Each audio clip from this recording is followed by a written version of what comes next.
Buenas tardes a todas aquellas personas que se han conectado a este tercer taller sobre la Misión Internacional Independiente de Determinación de Hechos. Estos talleres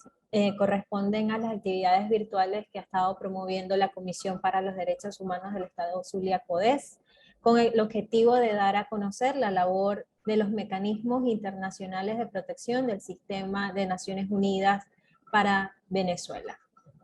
En el primer taller conversamos acerca de la labor que desempeñan en la estructura humanitaria de Venezuela las agencias, los fondos y programas de Naciones Unidas. En el segundo taller nos estuvo acompañando la profesora Ligia Bolívar acerca de la incidencia de la Oficina de la Alta Comisionada de las Naciones Unidas en Venezuela. Y para este tercer y último taller estaremos conversando acerca de la Misión Internacional Independiente de Determinación de Hechos sobre Venezuela. Este mecanismo de protección se activó en septiembre del año 2019 por una resolución del Consejo de Derechos Humanos de las Naciones Unidas y crea esta misión independiente con el objetivo de investigar graves violaciones a los derechos humanos que involucran crímenes como ejecuciones extrajudiciales, desapariciones forzadas, detenciones arbitrarias, torturas y otros tratos crueles, inhumanos o degradantes. Esta misión tiene el objetivo de garantizar cuentas y justicia para las víctimas, por lo que no solo señala la situación de violaciones a los derechos humanos que vive en Venezuela, sino que determina a los responsables e identifica precisamente esa cadena de mando en donde se origina toda la grave vulneración de derechos humanos que ocurre en Venezuela. Para empezar con el taller, le damos la bienvenida a Andrea Santa Cruz. Ella es abogada, magíster en gerencia tributaria de empresas, especialista en ciencias penales y criminológicas, jefa del Departamento de Estudios Jurídicos de la Universidad Metropolitana y directora ejecutiva del Centro de Derechos Humanos de la Universidad Metropolitana. Desde el Centro de Derechos Humanos de la UNIMED han apoyado a las víctimas y a los familiares de las víctimas de detenciones arbitrarias, torturas, ejecuciones extrajudiciales y otras graves violaciones a los derechos humanos que ocurrieron en el contexto de las manifestaciones antigubernamentales de 2017. Bienvenida, Andrea, es un gusto que nos acompañes en esta actividad. Muchísimas gracias, Dayana, y muchísimas gracias a todas y todos por participar en este taller y a CODES especialmente por invitarme a hablar sobre el alcance de la Misión Internacional Independiente para la Determinación de los Hechos de la República o sobre la República Bolivariana de Venezuela. En algunas oportunidades van a oírme decir Fact-Finding Mission o Fact-Finding, que es el término en inglés, el nombre que se le da también a la misión, y por eso aquí hablo del Consejo de Derechos Humanos y de la FFM o Fact-Finding Mission, porque creo que para entender el alcance hay que pasearnos un poco sobre el Sistema Universal de Protección y entender el origen de la misión para luego entonces hablar sobre lo que ha dicho y en conclusión lo que puede hacer y seguir haciendo. Entonces, con respecto al Sistema Universal de Protección, como ustedes deben saber, los derechos humanos han existido pues, prácticamente desde que el ser humano existe, pero su reconocimiento no ha sido así, con lo cual a lo largo de la historia y sobre todo después de eventos marcados como lo que fue la Segunda Guerra Mundial, surge la necesidad de establecer mecanismos de protección a los derechos humanos, tanto en instancias regionales como en instancias internacionales, como instancias, digamos, universales o globales. Y en el caso de Venezuela pertenece tanto al sistema,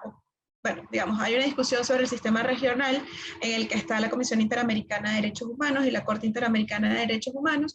y el sistema universal que está vinculado a Naciones Unidas, entendiendo que uno de los pilares fundamentales de Naciones Unidas es el tema de derechos humanos.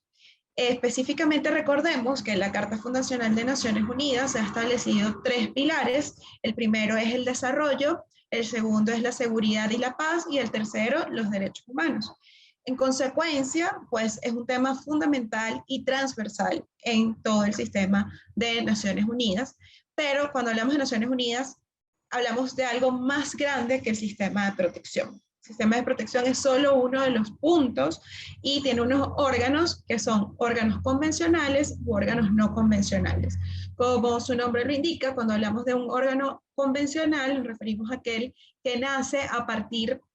de una convención, un pacto o tratado internacional. Usualmente estos pactos señalan que debe crearse algún órgano que vele por el cumplimiento del pacto. Por ejemplo, el Comité de Derechos Humanos nace del Pacto Internacional de Derechos Civiles y Políticos, y no es su única tarea, pero su principal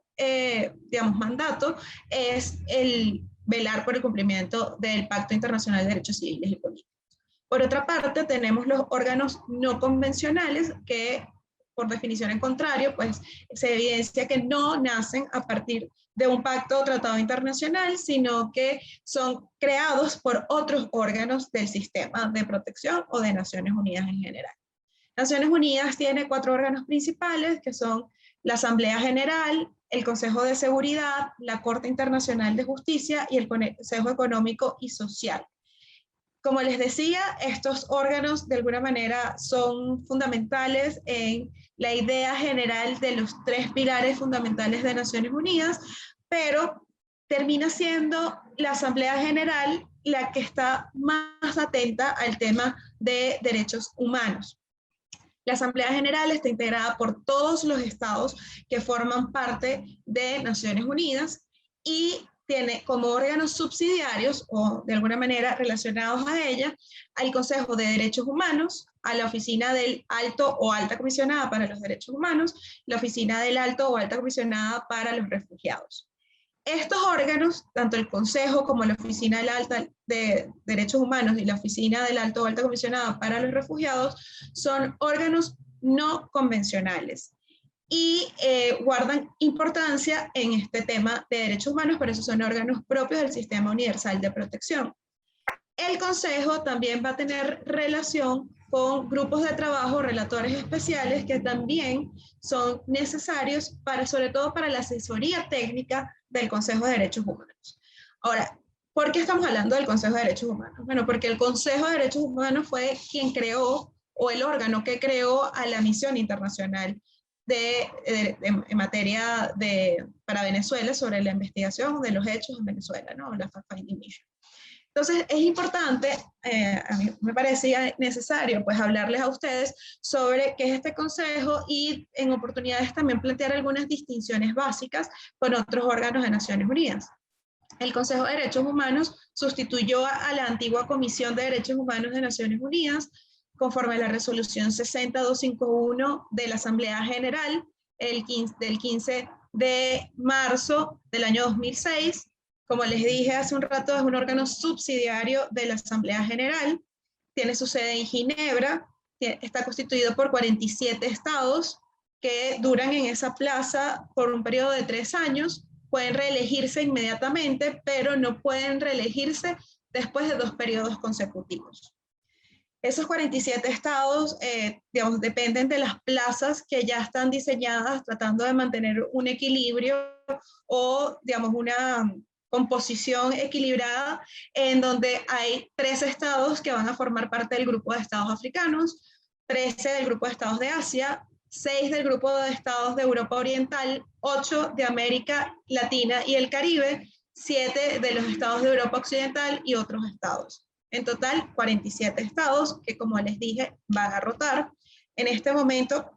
aquí solo se ven algunos, pero ustedes pueden entrar en la página web del Consejo y van a encontrar todos los estados que en este momento forman parte del Consejo y cuando debe terminar su mandato.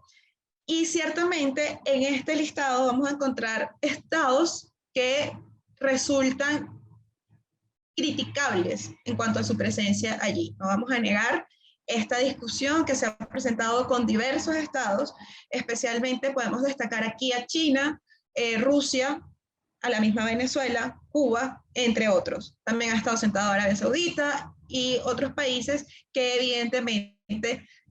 órganos de Naciones Unidas o del Sistema Universal de Protección han señalado como que son estados en los que ocurren graves violaciones de derechos humanos, y por eso muchas personas han visto en el Consejo limitaciones en cuanto al cumplimiento real de su mandato y a la moral, si se podría decir, aunque un estado pues no la tendría fundamentalmente, pero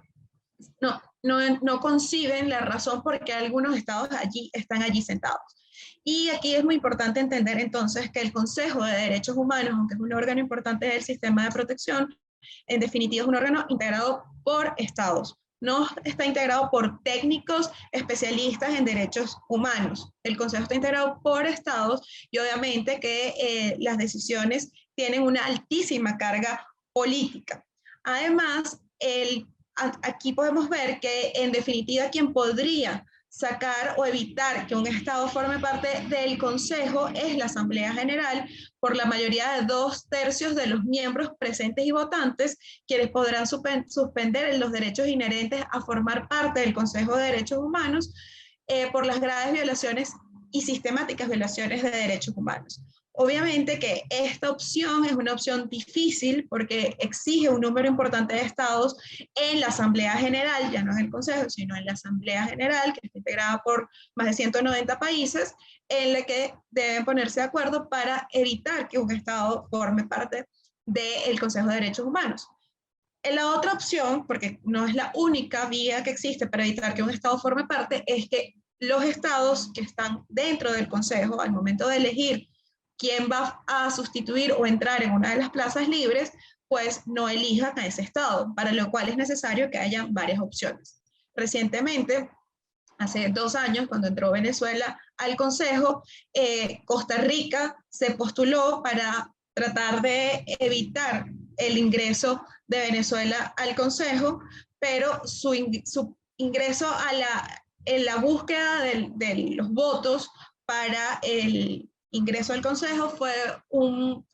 tardía, con lo cual, pues aunque Venezuela ingresa al Consejo con un número de votos muy bajo, de hecho, por algunos considerados el más bajo de la historia, no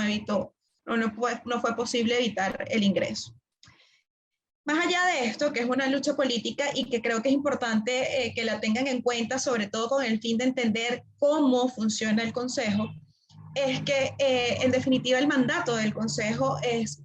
promover el respeto universal por la protección de todos los derechos humanos y libertades fundamentales de las personas, sin distinción de ningún tipo, de una manera justa y equitativa. Además, deben ocuparse de las situaciones en las que se violen derechos humanos, incluidas violaciones graves y sistemáticas, y hacer recomendaciones al respecto. No basta que el Consejo conozca de una situación como la que puede estar ocurriendo en Myanmar o como la que está ocurriendo en Venezuela o puede ocurrir en algún momento en alguna otra parte del mundo, sino que además puede y debe hacerlo, establecer recomendaciones al respecto. Además, debe promover la coordinación eficaz y la incorporación de derechos humanos en las actividades generales del sistema de Naciones Unidas. La misión, si lo vemos desde una perspectiva amplia, la Misión Internacional Independiente para la Determinación de Hechos o la Comisión Internacional de Investigación, que es otra opción que también establece el sistema de Naciones Unidas, se ha usado para designar, o sea, se refiere, mejor dicho, cuando se habla de a qué nos estamos, cómo podemos definir a la misión, es ese conjunto, es un órgano temporal de carácter no judicial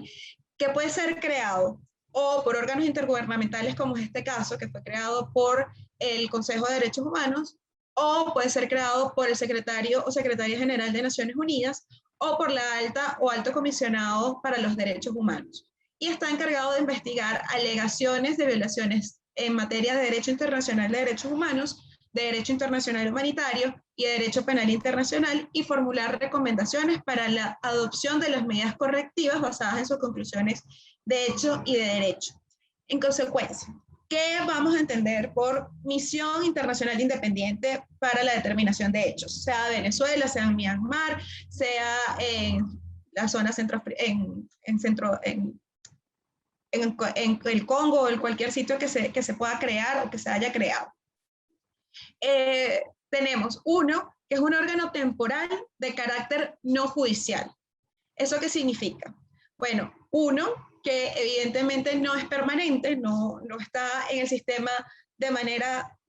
indefinida, sino que tiene un tiempo establecido para realizar su investigación.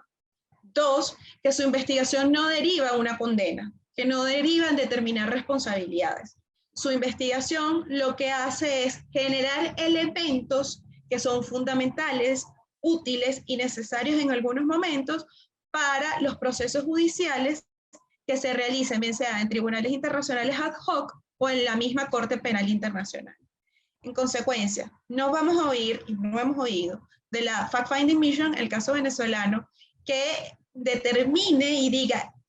tal persona es responsable por la comisión de hechos o de violaciones de derechos humanos o de crímenes de lesa humanidad y su sanción es tal. Y no lo podemos hacer porque esto no es un órgano judicial. Pero sí es muy importante para los procedimientos ante los tribunales. Y aunque la misión se ha esforzado en decir que sus conclusiones detalladas de septiembre del año pasado no fueron fundamentales para la Corte Penal Internacional en cuanto al examen preliminar de Venezuela, la verdad es que sí pareciera haber una relación, aunque son órganos independientes. La Corte Penal Internacional es autónoma, independiente de Naciones Unidas, pero pareciera que lo que utilizó, lo que señaló la fact-finding, fue importante para la Corte porque incluso coinciden en los actos que se han señalado como los actos de crímenes de lesa humanidad, coincidieron tanto la misión como la Corte. La gente de la misión, de quienes constituyen la misión, consideran que es una consecuencia del análisis que se hicieron, pero no que haya realmente una influencia directa de parte de lo que diga la misión. Pero creemos, por lo menos desde el Centro de Derechos Humanos, creemos que sí tiene muchísima importancia de cara al proceso que se está llevando ante la Corte Penal. En tercer lugar, está encargado de investigar alegaciones de violaciones de derecho internacional de derechos humanos, de derecho internacional humanitario o derecho penal internacional. Eso significa que su mandato, desde la óptica en que pueda realizar su investigación, es más amplia que lo que hace la Oficina de la Alta Comisionada para Derechos Humanos, porque la misión no solo está limitada por el derecho internacional de los derechos humanos, o no solo está limitada a investigar y analizar desde esa perspectiva, sino que también lo puede hacer desde el derecho internacional humanitario, aquellos casos en donde haya la necesidad de usar esta área del derecho, las normas correspondientes a ella, usualmente vinculados a conflictos armados, tanto a nivel nacional o internacional, y el derecho penal internacional, y por eso el Estatuto de Roma juega un rol importante y el lenguaje propio del sistema del Estatuto de Roma juega un rol importante también de cara a la misión internacional independiente para la determinación de hechos o incluso para las comisiones de investigación. Formula recomendaciones para la adopción de medidas correctivas basadas en las conclusiones de hecho y de derecho. Ahorita vamos a hablar sobre algunas de las consideraciones o recomendaciones que hizo en el caso de Venezuela. Y también hay una consideración muy importante, que esto es una información que se obtiene públicamente en la guía y práctica sobre la Comisión de Investigación sobre las comisiones de investigación y la determinación de hechos, que está en la página web del Consejo de Derechos Humanos. Y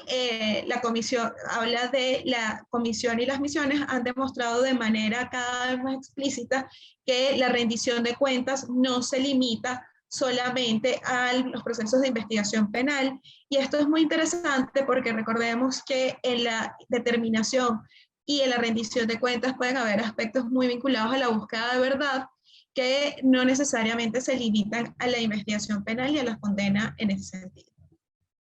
La misión en el caso venezolano fue creada el 27 de septiembre de 2019 conforme a la resolución 4225. Su mandato se extendió en septiembre de 2020 conforme a la resolución 4520 y está integrada. Cuando hablamos de estos tres personajes o estas tres personas, nos estamos refiriendo a la cabeza de la misión, pero ellos están acompañados por un equipo técnico que está también trabajando de la mano de ellos. Está aquí al frente de la misión está Marta Baliñas, que es la presidenta de la misión, y ella es de Portugal, Francisco Cox, de origen chileno, y más recientemente se incorporó Patricia Tapata, de Argentina en sustitución de Paul Sales, que era de Gran Bretaña. ¿Cuál es el mandato de la misión y lo que va a determinar su alcance real en estos tiempos? El mandato de la misión desde el año 2019, incluso lo que se extendió en tiempo, está bastante limitado a 4 violaciones de derechos humanos en particular y además está también limitada en temporalidad. En cuanto a las violaciones de derechos humanos, la fact-finding puede investigar lo que se refiere a ejecuciones extrajudiciales, desapariciones forzadas, detenciones arbitrarias, torturas y otros tratos crueles, inhumanos o degradantes, incluida violencia sexual y de género, cometidos desde el año 2014. Es decir, que hechos ocurridos años previos al 2014 no son investigados. No significa que no son importantes. Van a ser útiles sobre todo para entender el contexto de la información que está levantando la misión. Pero el eje central de la investigación es todos los hechos cometidos a partir del año 2014. Otro punto muy importante del mandato de la misión es que debe asegurar la plena rendición de cuentas de los autores y la justicia para las víctimas. Y por eso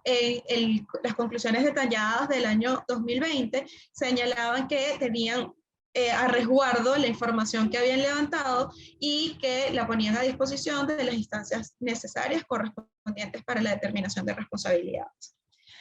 El Consejo de Derechos Humanos le solicita a la misión que informe su labor a través de un informe verbal en el 46 periodo de sesiones que fue en marzo, sobre el que hablaremos de manera muy rápida sobre lo que allí dijeron, el periodo 49 de sesión, y va a presentar un informe escrito, el cual además lo va a mostrar durante el diálogo interactivo que se celebrará en este periodo de sesiones que empieza el 13 de septiembre, que es el 48º de periodo de sesiones, y en el 51 periodo de sesiones. Aquí es muy importante saber que este periodo de sesiones, que inicia ahorita el 13 de septiembre, va a terminar el 6 de octubre y se estima que la presentación sea el 24 de septiembre, el del informe. Pero esta fecha podría variar eventualmente. Vamos a hablar entonces de qué nos dijo la misión después de durante su primer mandato y al levantar y a terminar su investigación y el informe, las conclusiones detalladas que publicó el 14 de septiembre de 2020. Este informe está constituido por 8 capítulos. Allí investigaron 223 casos, 48 en detalle, examinaron 2.891 violaciones de derechos humanos que fueron útiles para evidenciar, valorar y reforzar los patrones que ellos habían estado viendo en los casos investigados. Y el estándar probatorio que usaron para esto fue motivos razonables para creer. Es muy importante tener en cuenta este estándar de prueba porque la misión tiene un estándar de prueba menor al que tendría un tribunal penal para tomar la decisión sobre la responsabilidad de alguna persona. Todo tribunal penal tiene como estándar probatorio y estar más allá de toda duda razonable. Entonces, esto es necesario entenderlo para saber que, de nuevo, no es un espacio que está decidiendo la responsabilidad de nadie, ni del Estado ni siquiera, pero que sí hace un trabajo muy serio partiendo del análisis de las fuentes de información. Y ellos en la introducción del informe señalan cuál es la metodología que hicieron para el levantamiento de información, señalando las fuentes que consultaron y cómo lo que decía una fuente luego era corroborado por lo menos por otra fuente más. Y al final hicieron 65 recomendaciones. Este informe tiene entonces una introducción y marco de referencia. Tiene en total 443 páginas. Yo los invito a leerlo completo. Muestra la gravedad de la situación en materia de violaciones de derechos humanos en Venezuela. Concluye de manera categórica que en Venezuela están ocurriendo graves y sistemáticas violaciones de derechos humanos y que algunas de esas violaciones incluso pueden ser calificadas como crímenes de lesa humanidad, es decir, que ellos tienen motivos razonables para creer eso. Muestra una realidad que probablemente todos los que estamos aquí conozcamos, pero es una voz clara, contundente y precisa sobre lo que ha estado ocurriendo en el país desde el año 2014. Si por alguna razón no pueden leerlo completo, les recomendaría poder leer la introducción, las responsabilidades que son las conclusiones en las que se orienta a señalar la posible responsabilidad del Estado venezolano y las responsabilidades penales individuales. Y por supuesto las recomendaciones. Aquí además vamos a ver un análisis de la represión política selectiva, las violaciones en contexto de seguridad o control social, es todo lo vinculado a las políticas de seguridad, OLPs, etc. Y violaciones en el contexto de protestas. Además incluyeron un capítulo completo sobre análisis de género y violencia sexual, que creo que es tan importante que vamos a hablar sobre él de manera muy rápida. Como les decía, ellos presentaron 48 casos de manera detallada. Uno de esos casos es el caso de Juan Pablo Pernalete Llovera, es un caso que atendemos desde el Centro de Derechos Humanos desde el año 2017, es el caso 41, y la conclusión a la que arribó la misión internacional después de exponer los hechos es que tiene motivos razonables para creer que Juan Pablo fue víctima de una privación arbitraria de la vida y que la Guardia Nacional, específicamente el Redi Capital, estuvo involucrada. Sobre este caso, pues ha hecho seguimiento a la misión, igualmente lo ha hecho la Oficina de la Alta Comisionada para Derechos Humanos, y el Estado venezolano también ha hecho referencia al mismo, de alguna manera considerándolo emblemático. Ahorita voy a dar algunas consideraciones no solo de este caso, sino de algunos otros, pero sí creo que es importante destacar que así como lo hicieron con el caso de Juan Pablo, lo hicieron con otros tantos casos, haciendo referencia a casos en el contexto de protestas, casos en el contexto de seguridad, como lo dice aquí, seguridad o control social, y también hacen referencia a casos de violencia sexual y de género.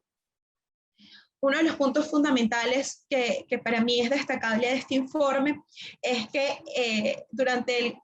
podemos, o al leer este informe o estas conclusiones detalladas, podemos tener información muy valiosa que en algunos otros momentos no habíamos podido conocer. Por ejemplo, podemos tener información de algunos sitios de reclusión en donde han ocurrido, o se presume, o hay motivos razonables para creer que han ocurrido torturas, que son centros de reclusión de alguna manera clandestinos. No son los centros de reclusión conocidos, no es el Helicoide, estoy hablando de Caracas, ¿no? Que son los que yo conozco,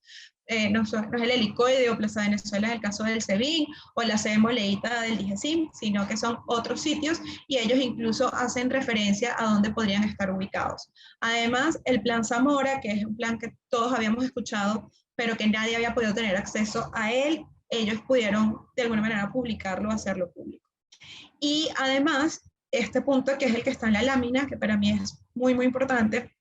y es que cuando la misión concluye que tiene motivos razonables para creer que en Venezuela están ocurriendo graves violaciones de derechos humanos y que algunas de estas pueden ser considerados crímenes de lesa humanidad, establece o necesita establecer algunos elementos propios de los crímenes de lesa humanidad. Y uno de ellos es el ataque. O sea, para que una violación de derechos humanos haya alcanzado el umbral de crimen de lesa humanidad, necesita tener 4 elementos contextuales. Uno es que sea en el marco de un ataque sistemático o generalizado, que sea en contra de la población civil y que la persona tenga conocimiento sobre el ataque que está realizando o que está llevando a cabo. El ataque, entonces, es importante entenderlo, y el Estatuto de Roma lo define como una política de Estado, y esa política de Estado puede estar totalmente clara, dicha, como lo hacían los alemanes nazis, o puede estar o necesitar derivarse del análisis de un conjunto de patrones o indicios que estén presentes. La misión hizo ese análisis y concluyó que en el caso de aquellos que ellos han considerado posible que está ocurriendo de crímenes de lesa humanidad, se ocurre en el marco de 2 políticas estatales. Una, que es la política para silenciar, desalentar y sofocar a la oposición al gobierno del presidente Maduro, incluso dirigiéndose en contra de personas que a través de diversos medios demostraron su desacuerdo con el gobierno o no fueron percibidas como contrarias a él, fueron percibidas como contrarias a él, e incluso contra familiares amigos de esas personas que son consideradas dirigentes opositores o que se han mostrado en desacuerdo con el gobierno. Y la segunda política que de alguna manera identifica la misión es una política para combatir la delincuencia, incluida la eliminación de personas percibidas como delincuentes mediante ejecuciones extrajudiciales. Además, este informe y cuando Marta Valiñas lo exponía claramente, al momento de hacer público las conclusiones detalladas, señalaba que también hay posibles responsables individuales sobre estos hechos e instituciones involucradas. Y en el párrafo 2100 pueden ver que la misión cuenta con información que indica que el presidente, y está hablando del presidente de la República, y los ministros de Interior y Defensa tenían conocimiento de los crímenes, estaban en estrecho contacto con otros miembros de la Fuerza Armada Nacional Bolivariana, incluidos la Guardia Nacional Bolivariana, y también directores de la PNB, el CICPC, el SEBIN y el DIGESIM. Y además daban órdenes, coordinaban actividades y proporcionaban recursos para llevar a cabo los planes y políticas establecidos en el informe. De aquí se deriva entonces que la misión considera que podría haber la responsabilidad de estas autoridades en materia penal, de conformidad con el derecho penal internacional o internacional penal. En consecuencia, plantea varias recomendaciones, todas ellas orientadas a que cese la situación de violación de derechos humanos, y estas últimas están principalmente dirigidas a la comunidad internacional, siendo que en la 64 le recomendaban al Consejo de Derechos Humanos e incluso la misma Asamblea General que se realizaran nuevas investigaciones sobre las violaciones de derechos humanos y los crímenes que la misión habría considerado que estaban ocurriendo en Venezuela conforme a la investigación que han realizado. Y además le decía a la Fiscalía de la Corte Penal Internacional que tuviese en cuenta la necesidad de hacer justicia oportunamente que tienen las víctimas de los crímenes que ha investigado la misión y que están bajo consideración de la Corte Penal Internacional, específicamente de la Fiscalía, en el marco del examen preliminar. Sobre el tema de la Corte Penal Internacional, pues no abordaré en profundidad las consideraciones respectivas, porque efectivamente nos llevaría muchísimo más tiempo, y creo que ya pudiendo hablar de la misión y sus límites, podríamos avanzar suficiente en esta oportunidad. Quise destacar dentro de los 8 capítulos que tiene el informe o las conclusiones detalladas de la misión, que es el capítulo 6 sobre el análisis de género y violencia sexual y de género, porque creo que es uno de los temas más importantes y a la vez menos conocidos. Es usual que las personas hablen sobre las personas asesinadas en el contexto de manifestaciones o detenidas arbitrariamente en ese mismo contexto, e incluso en el marco de las políticas de seguridad ciudadana, pero poco sabemos de esto que incluso normalmente las víctimas prefieren ocultar por temor a represalias o al que dirán. Entre los actos de violencia sexual y de género documentados por la misión destacan o incluyen la violación sexual utilizada por partes del cuerpo u objetos, utilizando partes del cuerpo u objetos, y ellos van diciendo cuántos casos pudieron de alguna manera documentar. Ahí fueron 3 casos. Amenazas de violar a personas o hacer que otras personas las violen. Y esto a mí siempre me ha llamado la atención, porque cuando nosotros atendíamos casos de detenciones arbitrarias en el contexto de manifestaciones en el año 2014, teníamos las entrevistas con las víctimas y las víctimas nos decían: no, nosotros no nos hicieron nada, no nos torturaron, nos trataron súper bien, solo nos amenazaron de que nos iban a violar y nos iban a picar en pedacitos y lanzar al río Guaire. Y uno como... entonces, si hubo tortura o si hubo violencia, ¿no? O sea, la violencia no es solo violencia física. Y ver efectivamente aquí plasmado cómo la amenaza de violar a una persona o hacer que otras lo violen es considerado efectivamente como nosotros lo pensábamos, pero que a veces las víctimas no lo ven, como una forma de violencia sexual y de género. También ocurre la amenaza de violación u otro tipo de violencia de género contra familiares mujeres de las víctimas. Una persona que está detenida arbitrariamente y le dicen: si no confiesa, van a violar a su mamá, a su hija, a su esposa. Casos de violencia sexual incluyendo el manoseo de senos, glúteos y genitales, y también azotes. La desnudez forzada, un número importantísimo de casos, tenemos 23 casos confirmados por la misión, y eso incluye desnudez por periodos prolongados de tiempo. Violencia dirigida a los genitales, masculinos o femeninos, los senos y el abdomen en el caso de mujeres, y eso incluye palizas y la aplicación de descargas eléctricas es el mayor número de casos confirmados, 24. Y requisas corporales invasivas e innecesarias contra hombres y mujeres, tanto personas detenidas como visitantes. También destacan insultos homofóbicos y sexistas, casos de violencia presenciados por personas detenidas, por ejemplo, casos en el helicoide en particular, se planteaba que las mujeres estaban en una celda que justo la oficina de arriba era utilizada para torturar a personas. En consecuencia, era también una forma de trato cruel, inhumano o degradante en contra de estas mujeres que estaban oyendo la tortura a otros, con lo cual consideraron que también era otra forma de violencia. Y el acceso a la justicia, referido al temor que tiene la mayoría de las víctimas de no presentar denuncias formales por represalias, creer que pueden ser víctimas de represalias, estigmatización y desconfianza en el sistema jurídico. Y también es importante hacer referencia a que en los casos de violencia o violaciones de derechos humanos en el contexto de protestas o en el contexto de control social, vamos a ver que la mayoría de las víctimas, sobre todo de ejecuciones extrajudiciales o de privaciones arbitrarias de la vida, son jóvenes hombres. Pero la mayoría de las personas que buscan justicia son las madres, son mujeres, y también se enfrentan constantemente a situaciones de violencia en la búsqueda de justicia.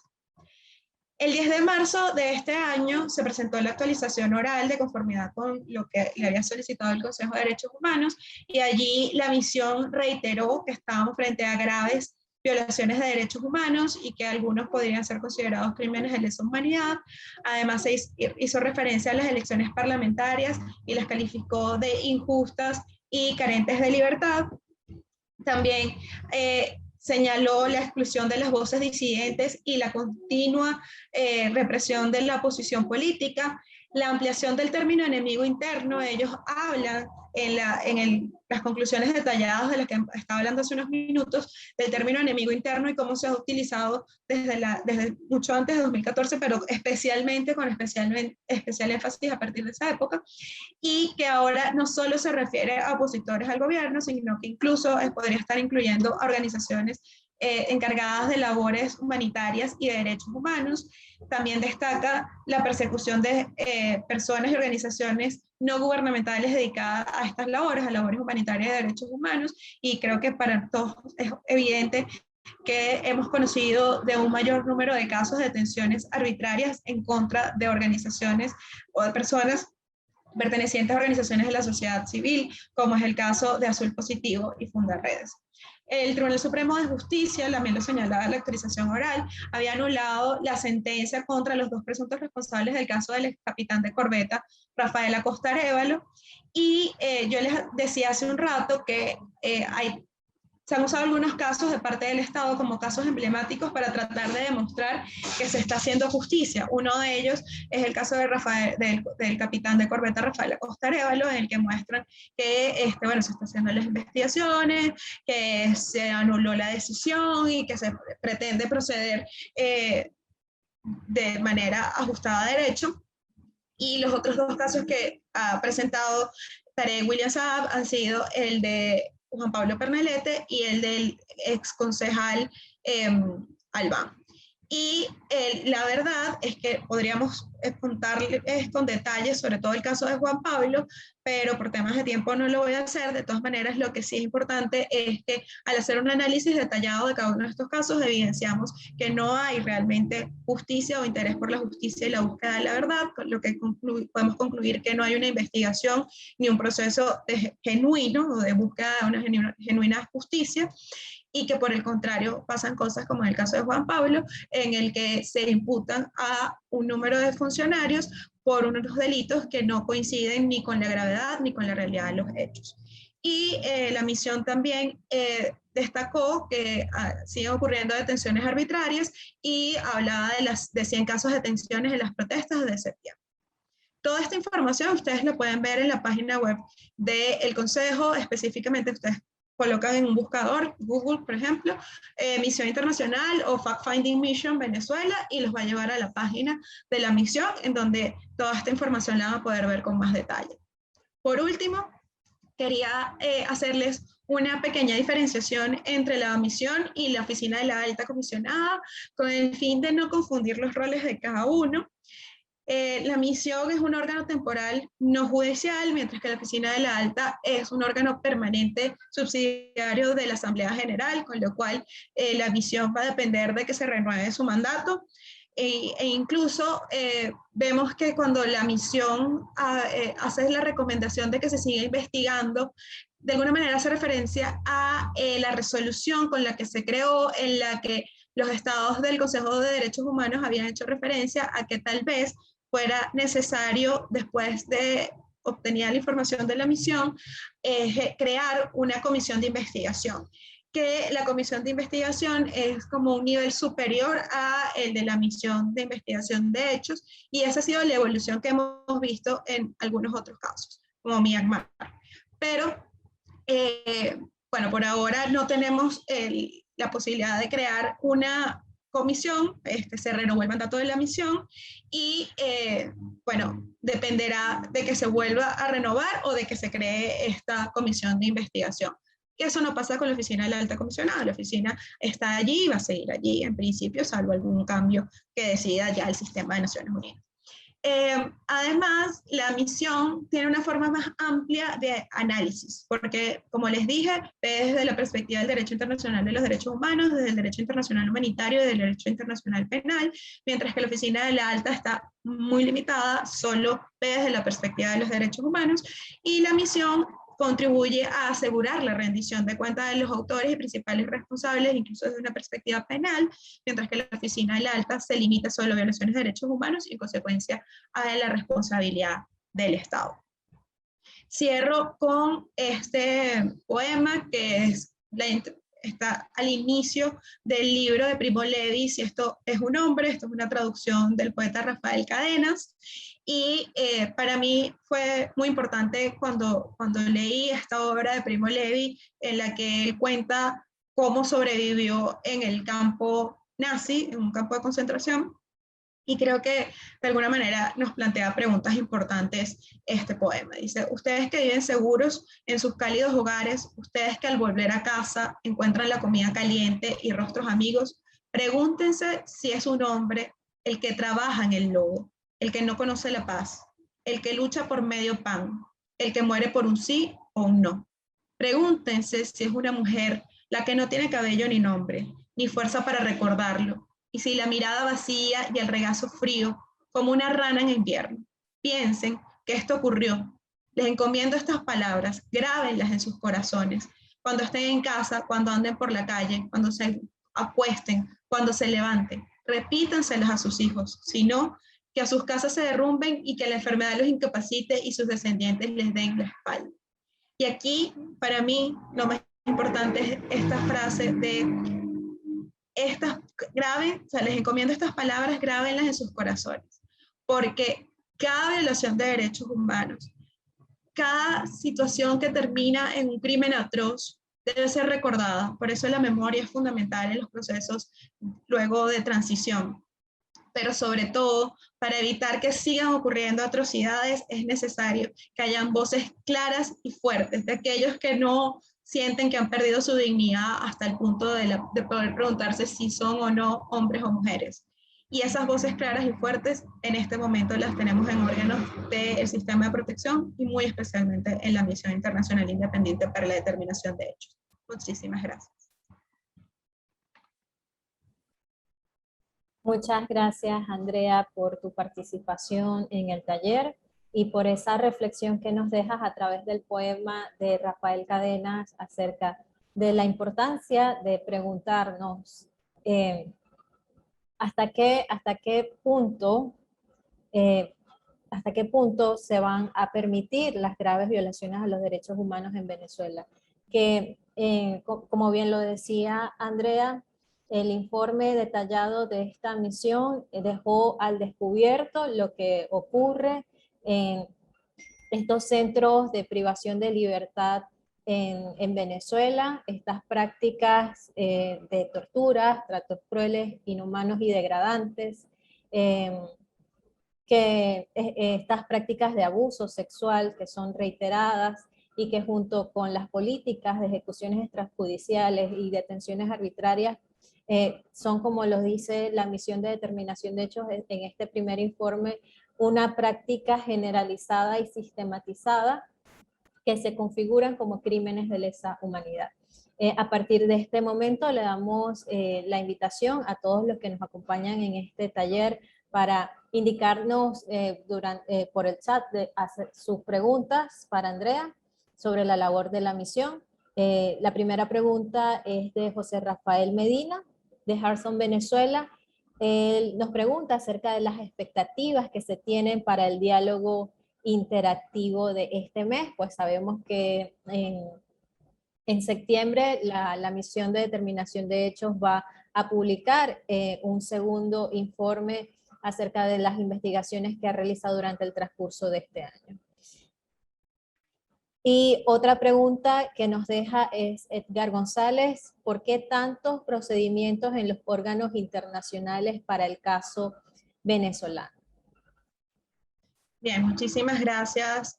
José Rafael y Edgar por las preguntas que me hicieron. Sobre el diálogo interactivo de este mes, bueno, si nos referimos específicamente a la misión, porque la misión va a hacer público su informe escrito, mientras que la Oficina de la Alta también va a participar en el diálogo a través de un informe oral. En el caso específico de la misión internacional independiente, pues las expectativas es que haga un informe principalmente orientado al sistema de justicia venezolano. Las expectativas es que siga siendo una voz clara y contundente sobre la situación de Venezuela, y con especial énfasis en este tema, por considerar pues que es como el avance necesario en el seguimiento de bueno, cuál era la situación general en el país y cómo se atiende esa situación de cara a los sistemas o el sistema de justicia venezolano. Y pues esperamos ver ahí reflejado una vez más algo que ya señalaban en las conclusiones detalladas anteriores, en la que no hay independencia ni imparcialidad del Poder Judicial y que difícilmente haya la posibilidad de una justicia genuina en el sistema venezolano, lo cual va a ser un aporte fundamental también o muy importante de cara a la fase del examen preliminar en la que se encuentra el proceso ante la Corte Penal Internacional, que está analizando la admisibilidad, aunque la fiscal Bensouda anunciara justo antes de su salida que consideraba que estaban dados los criterios para avanzar a la investigación, pues el fiscal Khan aún tiene en sus manos la decisión final y probablemente una posición clara desde la fact-finding puede ser una herramienta o unos elementos muy importantes para la decisión que él va a tomar. Sobre por qué hay tantos procesos en órganos internacionales en el caso venezolano, es porque la situación de violación de derechos humanos en el país es tan grave y no ha tenido un camino de salida, que necesariamente los órganos internacionales han sido todos tocados y probablemente seguirán siendo tocados con el fin de generar mecanismos de justicia para las víctimas. Las víctimas, en el caso de las víctimas que nosotros atendemos en el centro, hemos escuchado de manera reiterada que no confían en una justicia en Venezuela, pero sí confían en la justicia internacional, y cada uno de estos mecanismos activados, pues un mecanismo que les da la esperanza de ser escuchados por la comunidad internacional y obtener efectivamente esa justicia. Sí, muchas gracias, Andrea. Tal como lo señalabas, precisamente han existido diversas respuestas para la situación de Venezuela, pero se debe al desborde de las masivas vulneraciones a los derechos humanos en Venezuela en el contexto de la emergencia humanitaria compleja. Otra pregunta que nos llega al chat es de Ricardo Esis. Él comenta de que ha sido excelente el taller y se pregunta qué es lo más relevante de todo esto. Sabemos de tantas cosas horrorosas, pero de pocas alentadoras. Y cómo una solución tan lejana a ponerle freno a todo lo que ocurre, y cómo se puede visualizar el panorama futuro sabiendo que es incierto. Bueno, a esto también quería añadirte una pregunta de mi parte, Andrea, y es acerca de cómo evalúas el impacto que ha tenido la misión de determinación de hechos desde ese primer informe que salió publicado el 16 de septiembre, el 19 de septiembre del año pasado, a nivel de las respuestas que han dado las autoridades venezolanas, al ser un informe que señala precisamente su responsabilidad desde el nivel del Poder Ejecutivo hasta el Ministerio de Defensa y de Interior y Justicia. Y bueno, ¿cómo se ha evaluado la respuesta que han dado las autoridades venezolanas, tanto también del sistema judicial, como los organismos internacionales y otros estados que también forman parte del Consejo de Derechos Humanos? Al ser pues el primer informe de Naciones Unidas que identificó que precisamente han ocurrido crímenes de lesa humanidad en Venezuela. Gracias, Dayana, y gracias a Ricardo también por su pregunta. Bueno, no es una respuesta fácil la que me pide Ricardo en sus dos preguntas. La primera sobre qué es lo más relevante de todo esto, yo daría algunos puntos, no uno solo. Diría que de lo que dice la misión, lo más importante es ser la voz de quienes no tienen voz.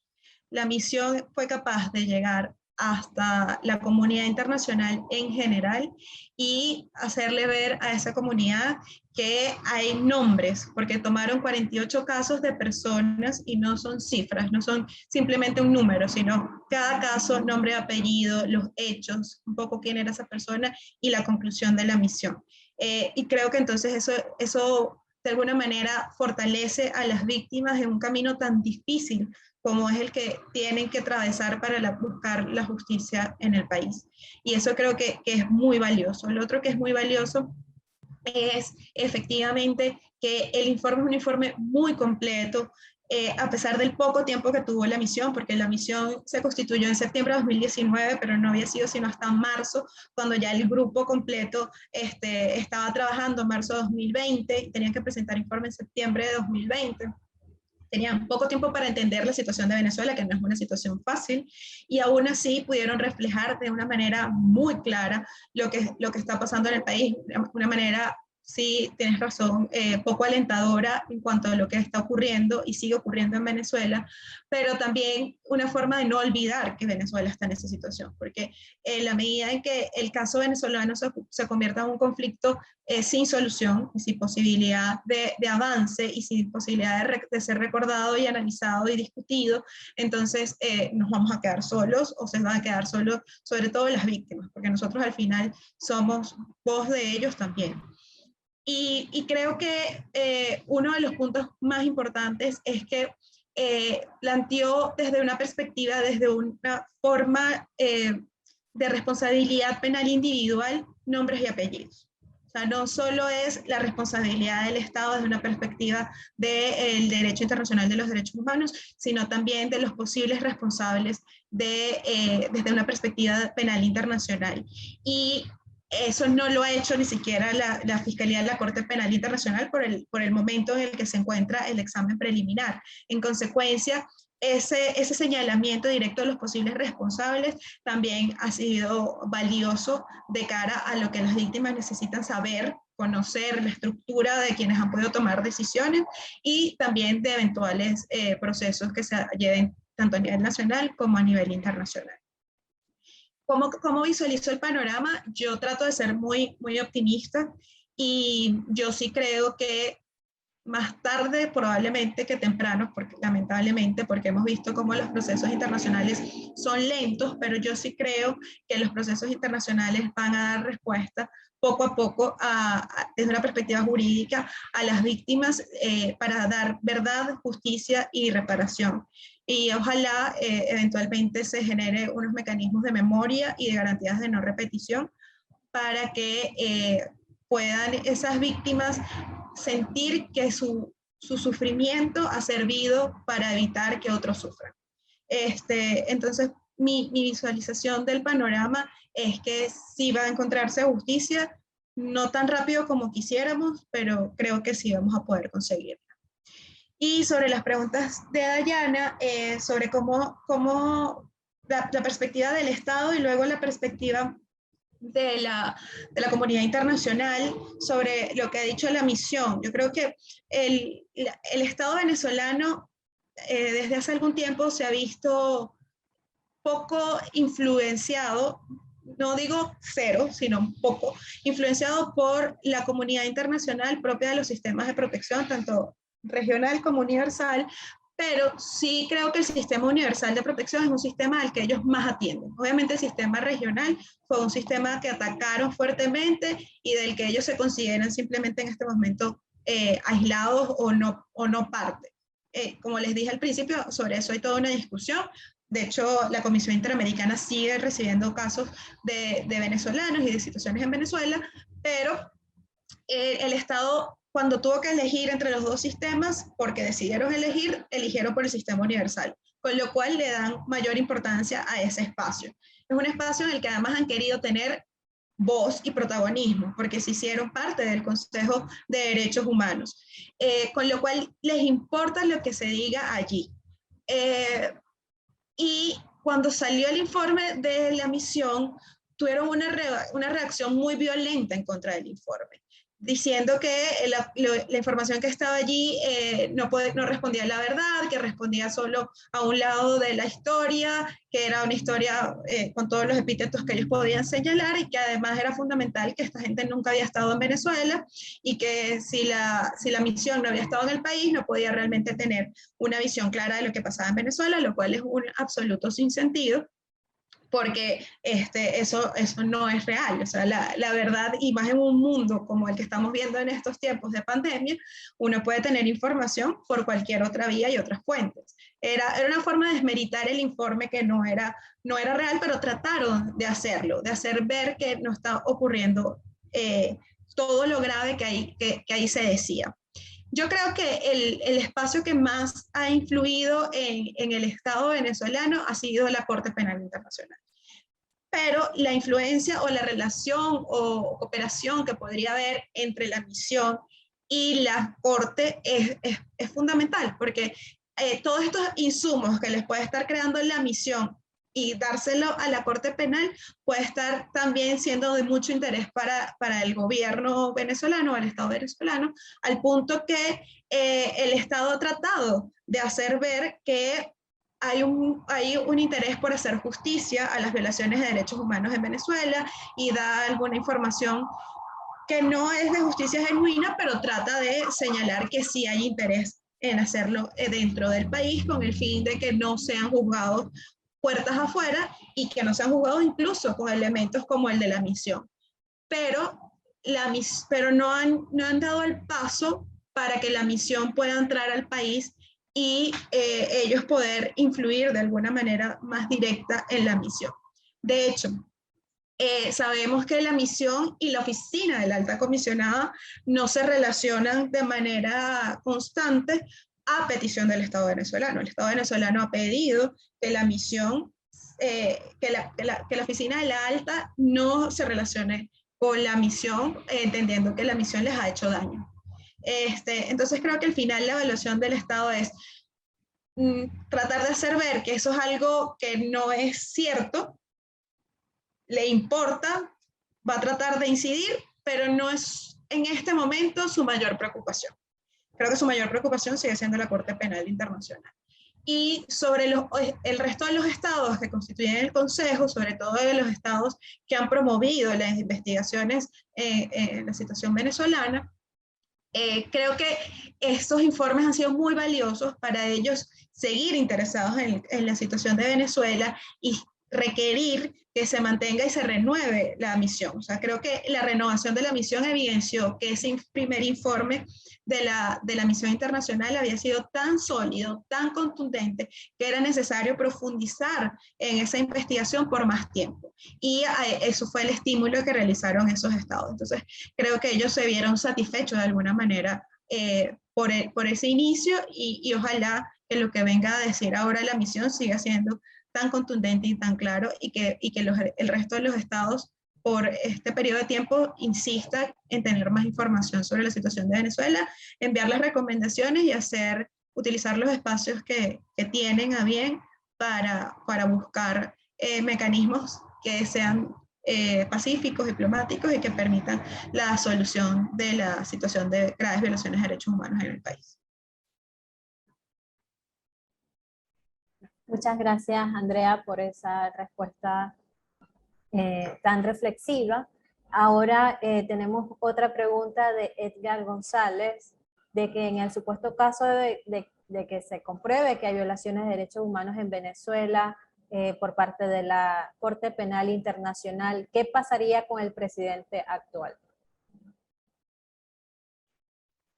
Gracias, Edgar. Bueno, es muy importante de esta pregunta poder diferenciar el rol de la Corte Penal de los sistemas de protección.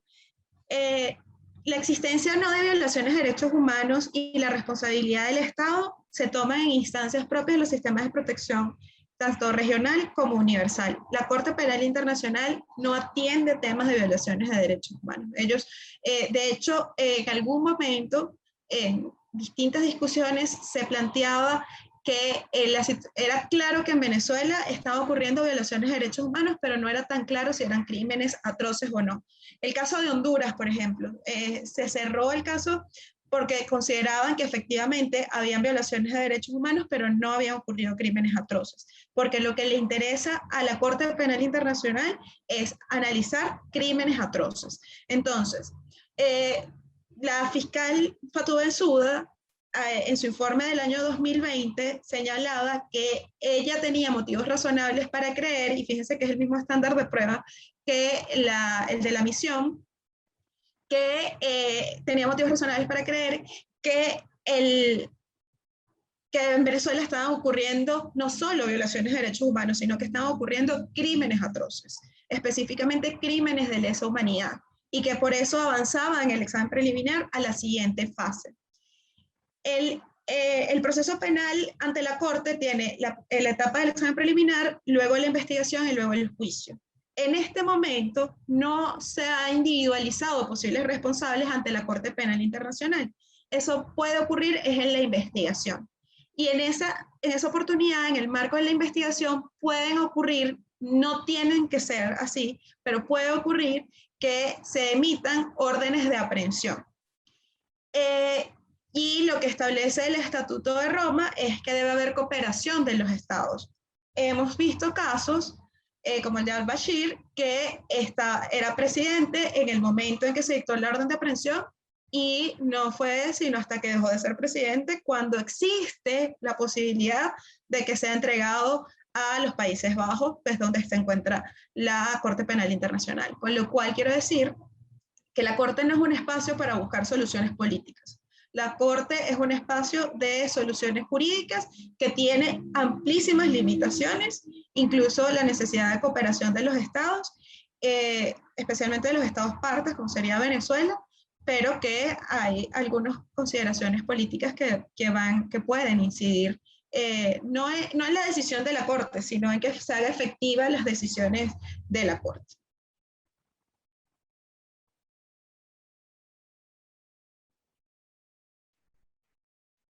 Muchas gracias, Andrea, por la respuesta. Precisamente es así, diferenciar que la Corte Penal Internacional es un órgano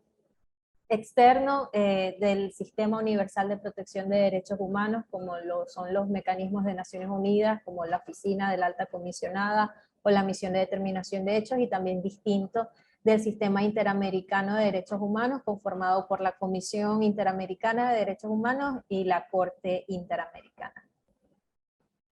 Bueno, con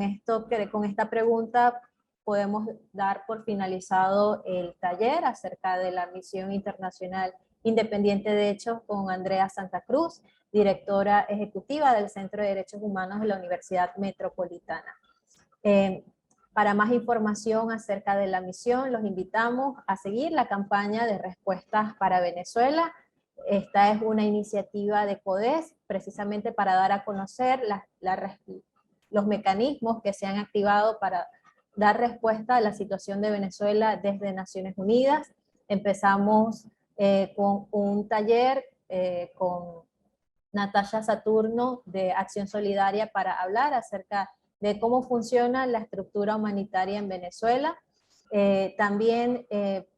hablamos con la profesora Ligia Bolívar para dar a conocer la incidencia y la labor de la Oficina de la Alta Comisionada de las Naciones Unidas en el segundo taller, y ahora con Andrea finalizamos este taller sobre la Misión Internacional Independiente de Hechos, un mecanismo que empezó a actuar en Venezuela desde septiembre de 2019 y que ha publicado informes importantísimos para la rendición de cuentas, para la búsqueda de la verdad y también para identificar a los responsables de graves violaciones a los derechos humanos en Venezuela. Los invitamos pues a seguirnos en nuestras redes sociales, también a seguir las redes sociales del Centro de Derechos Humanos de la UNIMED en Twitter e Instagram. Muchas gracias a todos por su participación.